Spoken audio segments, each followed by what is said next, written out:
Hello बच्चों, चलिए इस प्रश्न को देखते हैं। दो सदिशों सदिश ए और सदिश बी के योग और अंतर का परिमाण बराबर है।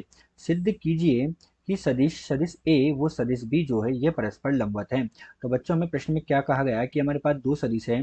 एक सदिश है ए और दूसरा सदिश बच्चों हमारे पास क्या है, बी है। इन दोनों सदिशों के योग तथा अंतर के परिमाण जो है वो हमारे पास बराबर है। तो हमें ये बताना है कि ये दोनों सदिश जो है ये एक दूसरे के परस्पर लंबवत होंगे।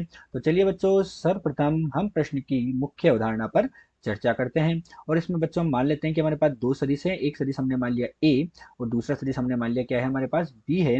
तथा ये दोनों सदिश एक दूसरे से क्या है, थीटा कोण पर है। कुछ इस तरह से, तो एक सदिश ए हो गया, दूसरा सदिश बी हो गया, और दोनों एक दूसरे से क्या है बच्चों, थीटा कोण पर है। अब हमसे क्या कहा गया, हम देखते हैं कि दो सदिशों का हम योग कैसे करेंगे। तो हमारे पास बच्चों दो सदिश है, उनका योग कैसे होता है, सदिश ए का योग धन सदिश बी का योग। और इसका जो परिमाण होता है बच्चों वो हमारे पास किसके बराबर होता है, तो इसका परिमाण हमारे पास बराबर होता है वर्गमूल। किसके बराबर हो जाएगा बच्चों, वर्गमूल। सदिश ए है तो ए का वर्ग, सदिश बी है तो बी का वर्ग, और हमारे पास दो गुणा ए गुणा बी कोस थीटा के बराबर हमारे पास इसका क्या होता है बच्चों, परिमाण होता है, और इस पूरे का वर्गमूल होता है। इसी प्रकार बच्चों दो सदिशों का अंतर यानी कि सदिश ए ऋण सदिश बी जो है ये हमारे पास किसके बराबर हो जाएगा, तो ये हमारे पास बराबर हो जाएगा बच्चों, वर्गमूल हमारे पास हो जाएगा ए का वर्ग धन बी का वर्ग, और हमारे पास यहाँ पर होगा ऋण चिन्ह दो गुणा ए गुणा बी कोस थीटा के बराबर होगा। इस प्रकार बच्चों हम दो सदिशों के योग व अंतर का परिमाण ज्ञात कर सकते हैं। यही हमारे पास इस प्रश्न की मुख्य अवधारणा है। तो चलिए बच्चों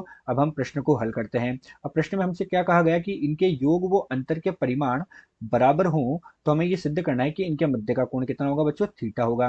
तो बच्चों अब यहाँ पर हम देखते हैं कि अगर हम थीटा का मान 90 डिग्री रख दें, क्या रख दें बच्चों, अगर हम थीटा का मान 90 डिग्री रख दें, या हम सीधा सीधा बोल सकते हैं कि इन दोनों के परिमाण को हम बराबर कर देते हैं। तो दोनों का परिमाण बच्चों हम बराबर कर देते हैं, ए धन बी, और हमारे पास यहाँ से कितना हो जाएगा, ए ऋण बी। इनका परिमाण हमने यहाँ से बराबर कर दिया। जब इनका परिमाण बच्चों हम बराबर करेंगे तो हमारे पास दोनों तरफ वर्गमूल से वर्गमूल क्या हो जाएगा, कट जाएगा। अर्थात हमारे पास यहाँ क्या बचेगा, ए का वर्ग धन बी का वर्ग, और इधर तो बचेगा बच्चों दो गुणा ए गुणा बी कोस थीटा बराबर इधर से कितना होगा बच्चों, ए का वर्ग धन बी का वर्ग और ऋण दो गुणा ए गुणा बी कोस थीटा के बराबर हमारे पास मिलेगा। तो यहाँ से बच्चों क्या हुआ, अब हम देखते हैं, ए के वर्ग से ए का वर्ग, बी के वर्ग से बी का वर्ग कट जाएगा, और ये दो गुणा ए बी कोस थीटा इधर आके बच्चों कितना हो जाएगा, चार ए बी कोस थीटा बराबर कितना हुआ बच्चों, हमारे पास जीरो के बराबर हो जाएगा। ये हमारे पास कट जाएगा।